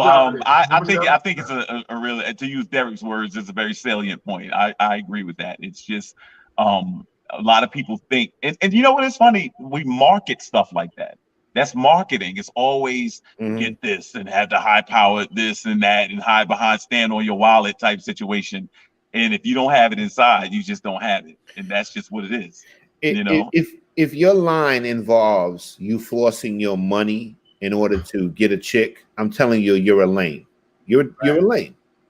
Which is what hip hop pretty much started becoming after a while. It started becoming this, you know what I'm saying? Like, I got this, I got that, all this stuff like that. And I mean, at the end of the day, to Rodney's point, if your whole thing is predicated on things, correct, then what do you have? What are you about? You know what I mean? And you can't expect but to get played. When the female plays you for it, then you open yourself up for that. Which now is a wide lane, because now they have figured out, like, you know what? We are going to actually, from OnlyFans to whatever, now women are saying, you know what? That's right. I got a place for that money right here. And that's just what it is. That's the truth. Yeah. Let's see what we got next. We got here. Oh, yeah. Women don't like men who are cheap. All right. Well, let's see what they say. Go ahead, my man. You know what to do. Jam. Oh, jam. Listen, there's some real shit, and a lot of y'all can say whatever you want. But if you're dealing with a woman, or you're in a relationship with a woman and she needs some help with money, you give it to her, no questions asked, bro. Right? And for any of you guys out there talking about, oh, that's tricking. No, tricking is flaunting and using your money to get exchanges from women. You in a relationship with the girl, you in a marriage, you dealing with the woman and she needs help with money. That's what you do. What's the point of you being there for her? You a man. This is what we do. We the masters of finance. You dig what I'm saying? And what you don't understand, bro, is women don't like men who are cheap. Women love men who support them and who they can rely on. In exchange, she would do the same for you. And this is something even I had to learn as I got older, just talking to older guys, man, who been living this life longer than me. I'm trying to tell you, bro, this is how you're supposed to be a man. This is called growth. As a generation, it's time for us to grow. The laugh at the end is the killer. I know, man. I'm not this is distracted as hell. But you know what? There's something, and you can see he's a young guy and he's trying to put it together. There's something I respect about his position. You know, I didn't find it to be disrespectful. I didn't find it to be, you know, that's the way I think at this point how he has processed it. And I think there's a bunch of factors that go along with that. You know, I think there are factors. Now, I believe those things are better off in the context of marriage. That's what I believe. I believe there's a big difference between you liking, as he said, a girl or something like that than your wife. That's the difference where the two are one. And then it's a team that, you know, but as far as all that, exhausting all your resources on someone because you guys feel each other, something like that, there's moderation to it. That's what I would say. So, but I like the way this young man came off. But I just think there's a bunch of extenuating circumstances surrounding it. Yeah. I feel what you're saying, Kelvin. I gotta agree with it. The thing is, it depends on the relationship to me. You know what I mean? if I'm not in a serious committed relationship with you or whatever, and we just passively dating or whatever, nah, I'm not gonna be handing you bread every time you need money or what have you. But I'm gonna give some women some game today. The thing is this: if you're in a relationship, a committed relationship with a man, and a man can't financially help you, you maybe need to rethink being in that relationship, because a wet pussy and a dry pocketbook don't match. So now, what? That's right. That's old school saying. I ain't gonna That's get old school. No. But y'all knew it was coming though. Y'all knew it was coming. That's why I was watching D, because I thought D was gonna secretly fall for it. I agree. I'm not like Ron. I'll flame it with him. I'm gonna tap the backboard when I give him that. Like, boom, yo, Jamie, come on, you gotta take that back. You gotta let me explain myself. The thing is, women, you laying down with somebody, you know what I'm saying? He's rocking it, but he can't help you financially. Why is he rocking it? That's what a wet pussy and a dry pocketbook mean. You know what I'm saying? And then my man gonna double down on it. No, because it's a real old school saying. Old school shit right there. That's I'm taking it back. The bottom line is, if the dude can't help you, you in a relationship with him, you rocking or whatever, and the dude can't help you financially, then maybe you should need to rethink rocking with him. That's all I'm saying. And go a step further, Rodney. Then don't have no baby with him either. And don't have no baby with him. Exactly. Right. Exactly. Right. Exactly. That's what happens next. You know what I'm saying? And stuff like that. So no, but you're right in that regard. And so at the end of the day, but again, your resources that you're pouring into somebody, you definitely need to make sure it's the person that you're supposed to pour it into. See, Michelle knows, she heard that phrase before. Jamie might need to scroll. People can't see. Jamie. Yeah. Yo, Jamie, you got to take that back, man. Oh, we got a mutiny going on the show.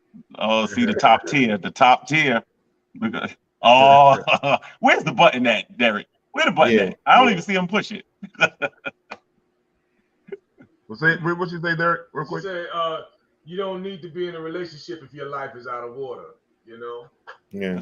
Tim G said he's directly addressing a transactional relationship with someone that wants to be financed. Marriage is a different thing, other category. Now, here's the thing, though, Tim. That's the thing. What he's really talking about is, and you're right, Kelvin.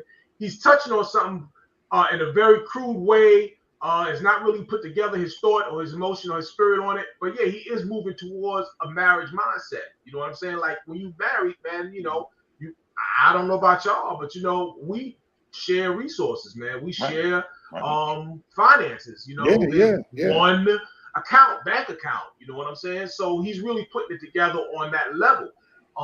Again, I don't think, and I don't agree, and I don't suggest that you do that with just some female that you met that you feeling along the way. And I don't know when you can commit to that sort of thing, but it is definitely a next level situation in your relationship where you can just give someone money whenever she wants it or whatever. But if you can do that, then you might as well just go ahead and get married, man. You know what I'm saying? And so or commit to her at least. Or at least commit. Yeah, at least be in a very committed relationship. And if you're going in that way, you're going in that direction, then obviously it's a natural progression. It should be a natural progression. Well, what it is, a lot of dudes have this is an old school saying, Sam. A lot of dudes have their dick in their wallet. I heard that before. Too. Thank you, Ronnie. Thank you. You see, I didn't spin, D. I didn't spin. But the thing and that he got away with it, man, but I got stuck with a scroll. See what I'm saying? The thing that he would have to guard against, though, the thing that he have to guard against is he says something very interesting at the end. He says, and she'll do the same for you. You need to make sure that that's true. That's the thing. You need to make sure that that's true, because that doesn't necessarily translate.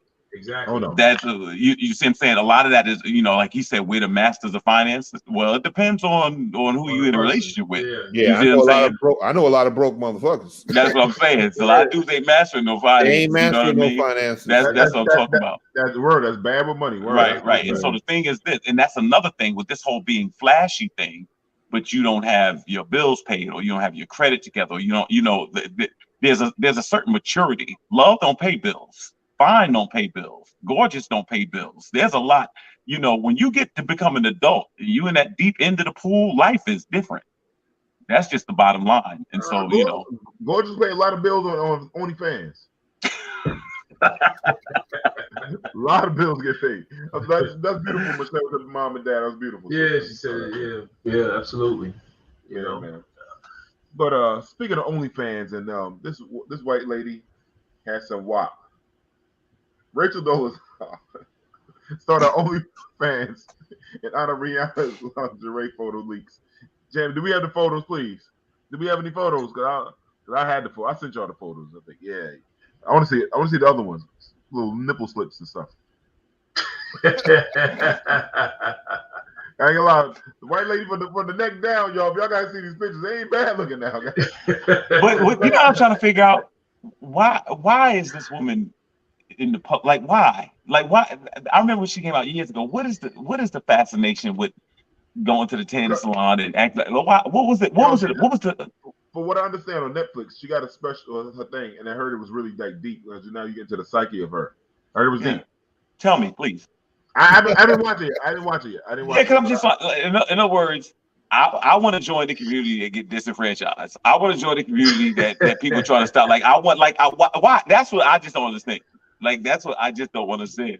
I don't get it. Deep down, she knew she could always disappear back home, bro. You know what I'm saying? But was it to get like a job? Wasn't based on affirmative action or something trying to get a job? There had to be some. She was the head of the NAACP. That's what it was, and they found it out. Okay, yeah. But got you. She really loves the struggle, though. I mean, she probably had that taste of that good. I ain't gonna get no more clothes. Nope. You know what I'm saying? Some some man parts. But she ain't got to turn into some black. You gotta get.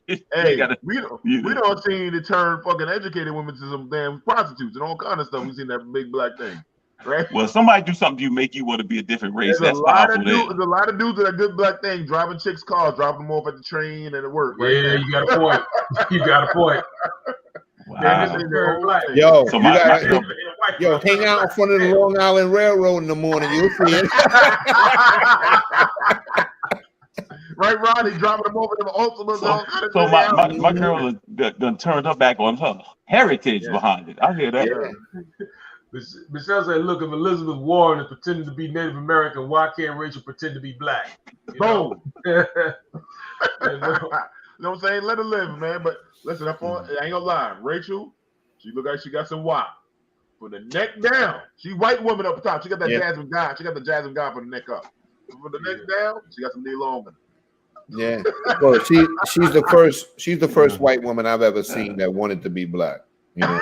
Word up. She even wanted the hair. She wanted everything. She wanted everything. Well, it looked like she got the hair. I can't front that first picture. Look like she got that down pat. I have to admit. Yeah, but dog, you can get those perms, man. Like the Chinese. You go to Japan, they into the hip hop culture. They got afros and all kind of shit over there. Yeah, they do. Kelvin, did you see a picture of her when she was young, like before she started thinking, acting like she was black? No, she looked like a little white girl. Yeah. Yeah, there was nothing. There was nothing black about her whatsoever. You couldn't find it, man. You couldn't even find it, no matter how hard you look. But now from the what it is? Let's do it. So let's do a trade. Let's do a trade. Her for Candace Owens. Oh, absolutely. We'll take it. We'll take it. Absolutely. Wild question. And I heard she fucking can make some mean barbecue too. You know what I'm saying? Ain't she reneging in spades? I'm with it. Yeah. I'm with it. And make some good grits in the morning. Word up. She poured out some for the homies. Took a whole lot of Chirayan. Yeah. You know it's bad when it's Chirayan. Yeah. Yeah. I ain't never heard about that syllables with it. Yeah, she plays mean spoons too and spades. Oh man. Crazy. I'm rocking out with Rachel, man. You got some good light skinned babies. Yeah. Like, damn, my babies get out mad light skin. Why the babies coming out white? My baby got blue eyes. I ain't black. Yeah. Man. And the kids is born with good credit. Right? Why the baby got an 820 already? The baby got an 860 credit score.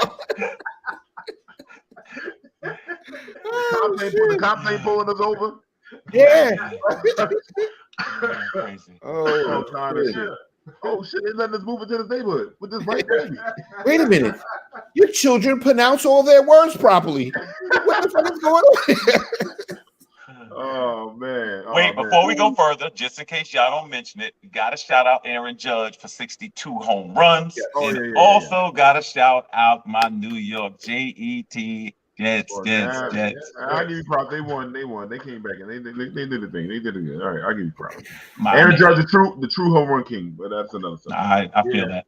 I feel that. On another show. Another show. She said she got how green eyes came from her grandfather. But she said green eyes came from her grandfather. Those genes can come from out of nowhere. I know. We know black people make all kind of babies. We know that, Michelle. Yeah. We know the black brothers with the blue eyes over there. We got the indigenous people of Australia with the blonde hair. We got it. We just like to have a little comedy here and there. But for the neck down, Rachel still could get it. I'm telling you now. I might cross the line and go on the other side. That Jasmine guy head. Damn, that's the only thing I'll take. I put a bag over. I ain't gonna lie. Oh, D. I'm saying. All right, you only got 15 more minutes. D, hang in there, brother. Let's play James Madison's flute and let Republicans furious play the old white man's flute. Was it a glass flute or something? Crystal something? Yeah, the glass flute, the crystal flute. Yeah, crystal flute, man. Played I think he would play it when they was bringing the slaves in. He would just play the serenade. I think. Damn, this girl, man. I don't know. I like I said, Lizzo's very talented to me, but she's just going too far. Like she. Oh, don't say it, D. Please, we need these subscribers. Oh yeah, Yo, don't let her Ari Spears us. That's what I'm saying, brother. Yeah, but I'm sure there's some people on the screen that's background is crazy. But she was fuck that. She was cooning. Like Jamie said, she was twerking, doing that shit.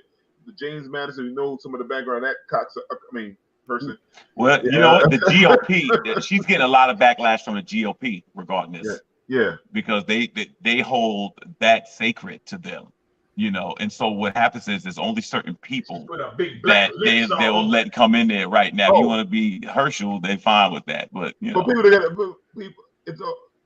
the video, Jamie, please. Can you show us the video we got here so people can understand what we're talking about?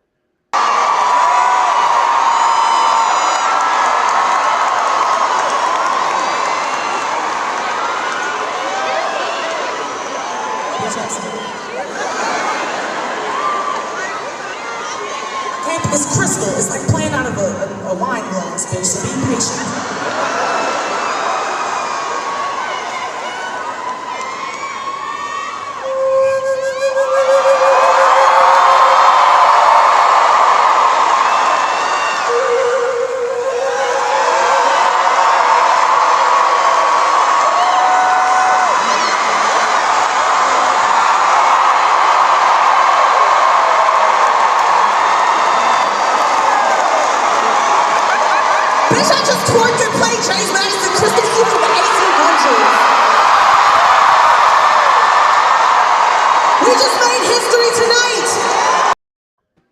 First of all, the corner social didn't even look that big when we was there. First of all, like they probably renovated from when we was there because it was smaller venue within, wasn't it? Okay, never mind. Sorry, go ahead. That was funny. Corner social, goddamn that night, boy. But anyhow, but look, I mean, such a pretty girl. I just don't understand. I don't know why she wouldn't accept this or do it. But go ahead. I'm sorry, go ahead. I'm not gonna get this canceled. Hey man, look. D would have dropped it on purpose. No, out of that. Oh, the white people I'd have got lynched by the time I got to the park. The white people strung me up real fast. Hey man, strung me up real fast. I'm down for anything that pisses them off, though, man. I ain't gonna lie, man. You know what I'm saying? Because listen, you know, if it makes their head spin around a few times, I'm with it. Lizzie is super talented. She's classical trained flutist. I play the flute. It's hard. I have no doubt, Sean. Facts. You know, and she got up there and put her big black lips on James Madison's crystal. Nope. They just lost their mind. Derek is a different level for Derek. Nah, come on. Get his first one. He just I'm sorry. This is the second No. one. You gotta He got it queued up. See? No, the name. There you go. No shit. See, Yes, Because his name is not said in it. That's what it is. And yo, and let me say this. There I know what she did. I know she was classically trained, but don't act like I wasn't ill with the recorder back in 3rd grade. Y'all remember? Did y'all have the recorders? Y'all didn't have that? All right, so shout out to Emmyville. That's right. That's some Massapequa right there. Yeah, we ain't had a budget for no flute. We had the recorder. Yeah, of course. Bro, we had no music program. Oh man, that's hard times, dude. Damn, man. Yeah. I never had. I don't know. I grew up in Freeport, man. We had guitars and we had flutes and we had all that nice stuff, bro. You know what I'm saying? That's right, brother. Long Island This is represent. Long Island, right? That's right. Put them taxes to work. Y'all know what it is. Yeah. They need to bring that shit back. I remember those freaking plastic black recorders. Yeah, the recorder was the truth, They used brother. to come in All I at- could do is the scale. Yeah. That's it. They do the That's scale. because the motherfuckers didn't want to pay for clarinets. That's what it was. Yeah, send you home with that little plastic freaking recorder worth like fucking $6. Made you think you was a musical genius or some shit. You know, come on, man, knock it off. Flight of the Bumblebee. Oh my God. Yeah. And they didn't even clean them shits every year. Everybody putting their mouth on them every year. Different. Yeah, this shit was nasty. I never played them shits. I never word up. I played the trumpet, right? I played the trumpet. We had a guy I played the named trumpet Everett, too. Yeah. Everett Collins, who used to play for Surface, the group, and used to also do some background work for the Ozzy Brothers, was our band director. Oh, that's And you know how a good band director could hear? I never practiced, so I was terrible. So when he would tell everybody to play in the band, I would front. One day he like, wait, hold on a second. Let me just hear the trumpets by themselves. I'm still fronting, right? He's like, no, hold up. One by one. I was like, all right, thank you. Thank you for coming. That's it. That was my life. God bless. Good night. Thank you. Good night. Mr. Rivers, I gotta pee. Can I go to the bathroom? I think we had music. We had to sing in my music class. We had no instruments. I remember singing. Wait, hold on. Y'all had a choir? I remember it was a black lady. I was at white school. It was one black teacher. I can't think of it. I can see her face now. She was the music teacher. And I went to Boys and Girls High School. Got a full band orchestra thing there, but they didn't use it. I know you went to Boys and Girls. No, I taught it. I worked at Boys and Girls. No, I went to Richmond Hill. And they had this fake ass band thing, a choir, some shit.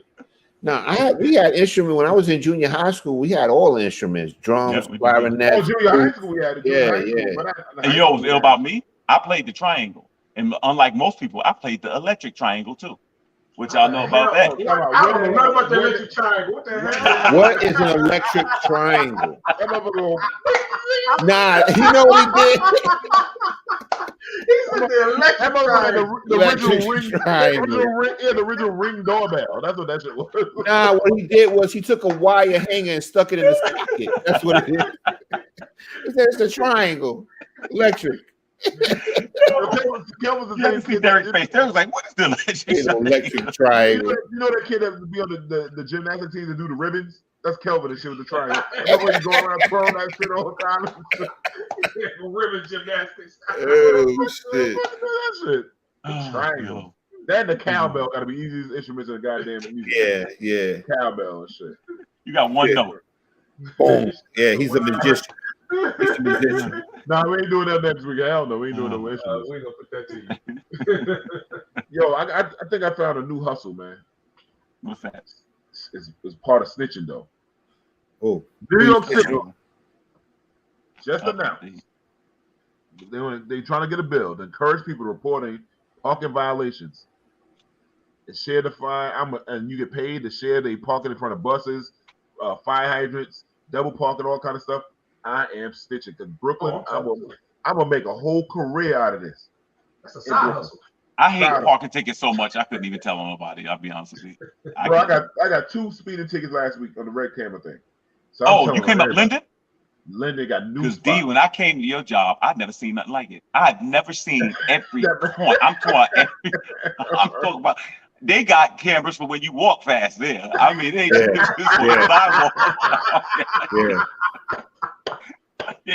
Yo, bro, they just put more cameras. That's how I got. There ain't no room for them, Dick. I knew what all the cameras were. I said, hold on, I got a new camera. I was like, when did they put this one in? Wow. It's a camera. It got to be a camera every 50 feet. It's a minefield getting to your job. I thought you take the belt. Yeah, I do. I take the belt, but the belt be jammed up. Yeah, it's a TV that made red light cameras were deemed unconstitutional in Ohio. Okay. Wow. Oh yeah, a lot of places got rid of them because they dangerous. People be trying to speed up and they cause more accidents trying not to get caught in them. Yo, bro, New York don't care about that revenue. The city love them because they generate a lot of revenue. Oh, no because doubt. You know why? Because people, you can't fight them. It's on camera. They just pay them, and it's just money coming in, and they save a fortune on court fees and all of that. So they just pay them. In Nassau County, they finally beat one with a school thing. They got $80,000 worth of tickets in 1 month. The residents was like, "No, we ain't having it." They got that one taken away. $80,000. I mean, they was just robbing people. And then Suffolk County so bad. I one time beat the ticket. I go there, the ticket $35. I beat the ticket, the court fee $50. So you won, you just had to pay. I said, I've been better off just paying the ticket, not coming to court. And the thing is, they know people don't want points on their license, so they just pay it. Yeah, that's what it is. But y'all not down for the stitching? I'm telling. Listen, I don't think there's enough people to write the tickets when you stitch. But check it out though. Parking is a bean green. I did it last week. Somebody parked in front of my driveway. I called 311. They came and gave him a ticket. Yeah, that's the priestess job. Yeah. Yep. No. The money on it is right though. And you know what's crazy? Check this out. Rod, so the cops was outside. It's 11 o'clock at night. The cops called me like, yeah, we're giving the person a ticket. If you want, you can call a tow truck, any tow truck, a tow truck at their expense. I was like, nah, I ain't gonna put the brother through that. I would have. I wouldn't have had one of my neighbors told through that. I just, I said, your neighbors ain't respecting your driveway. But you know what it is? It's actually an off driveway that I don't use. But the thing is this is interesting. I just felt like now my man will park there because that ticket, that was the warning shot. Because he had to leave. That's the warning shot. Nassau County. That ticket's that high out there in Nassau County? Hell yeah, man. They don't play out here. How much? Play out here. God, $150. $150 for a red light. Play out here. Don't bring your little New York City shit out here. We are not interested in it. Yeah. Well, there's a reason why Nassau County is the richest county in this freaking state. There you go. There's a reason. Yeah. Taxes and fines. And your tags better be right on your car. $150? Yeah. Dang.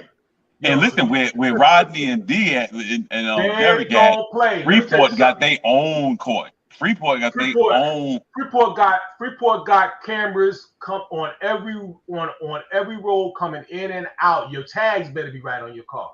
Mm-hmm. That's what I'm trying to tell you. You know what I'm saying? Freeport's an incorporated village. It has its own police department, everything. Its own electric, its own water. Yeah. Well, you better start snitching. You better come to New York and snitch so you can pay. Yo, you know what I'm trying to do the other day? Bro. You know what I'm trying to do? I was trying to save up for some paper plates. I need some, but I just can't. I even went to Dollar Tree. Them joints is like $10. Where do you get paper plates from?